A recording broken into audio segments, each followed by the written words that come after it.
আসসালামু আলাইকুম। Prime beef এগ্রোর নতুন একটি ভিডিওতে আপনাদেরকে স্বাগত। আশা করছি সবাই ভালো আছেন। আজকের একটি ভিডিওতে আমরা সবাইকে আজকের আমাদের খামার সম্পর্কে নতুন কিছু আপডেট জানাবো।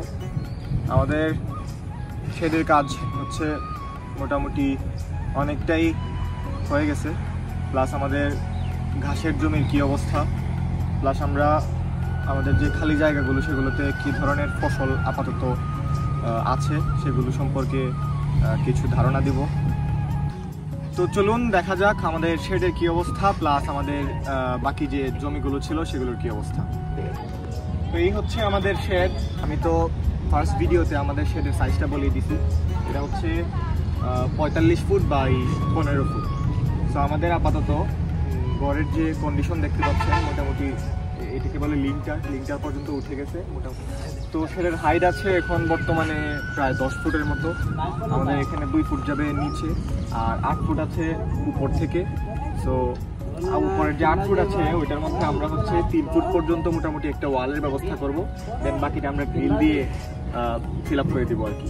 এটার মেইনলি রিজন হচ্ছে যেন গরুটা সবসময় একটা ফ্রেশ বাতাস কিংবা বাইরের যে ওয়েদারটা আছে সেটার সঙ্গে যেন ম্যাচ করতে পারে, প্লাস খোলামেলা একটা ওয়েদার থাকলে আমাদের সুবিধা হচ্ছে গিয়ে সবসময় ফ্যান ইউজ করতে হবে না।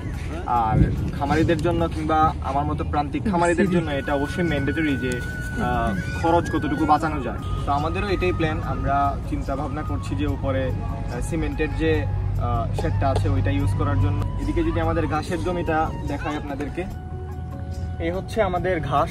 এই জমিটাতে আমাদের প্রায় 19 থেকে 20 দিনের ফসল হচ্ছে এটা আর কি। আর আমরা মোটামুটি কী সার ইউজ করছি এই জমিতে সেটা আমি আমার যে আগের যে ভিডিওটা ছিল ওইটার মধ্যে আপনাদেরকে জানিয়ে দিছি। আশা করি যারা যারা ওই ভিডিওতে দেখেননি ওইটা দেখে আসবেন আমার ইউটিউব চ্যানেলে prime beef agro plus Facebook পেজে। আর আমাদের পাশে যে জমিগুলো আছে ওইগুলো সম্পর্কেও আপনাদেরকে এই ভিডিওতে আপনি জানাবো। তো আমাদের খামারের সামনের যে খালি জায়গাগুলো ছিল, আমরা যে প্রথম ভিডিওতে যে জায়গাগুলো কথা বলছিলাম আর কি, ওগুলোতে আমরা গরুর খামারের কাজ শুরু করার আগেই চেষ্টা করছি যে বিভিন্ন শাকসবজি কিংবা অন্যান্য ফসল ফলানোর আর কি। এটা হচ্ছে আমাদের সেই ফসল। আমরা এখানে শিম গাছ প্লাস হচ্ছে মধুমালা ওইটা রোপণ করে দিয়েছিলাম আরও আগেই। এখানে আমাদের ভালোই মধুমালার ফলন হয়েছে আর আলহামদুলিল্লাহ আমাদের এখানে শিমও মোটামুটি ভালোই আছে। আমাদের যে এই জায়গাগুলো আছে চেষ্টা করছি আরও বিভিন্ন ধরনের ফসল ফলানোর জন্য। তো এই জায়গাগুলোতে কি কি ফসল ফলানো যায় আপনাদেরও মতামত অবশ্যই আমি আশা করছি। আর আশা করছি আপনারা সাথেই থাকবেন, আমার পেজটি এবং ইউটিউব চ্যানেলে সাবস্ক্রাইব করে সবসময় পাশে থাকবেন। চেষ্টা করব আমাদের খামারের সব ধরনের আপডেট আপনাদেরকে সময়ে সময়ে জানানোর জন্য। তো আজকে এই পর্যন্তই, ভালো থাকবেন। আসসালামু আলাইকুম।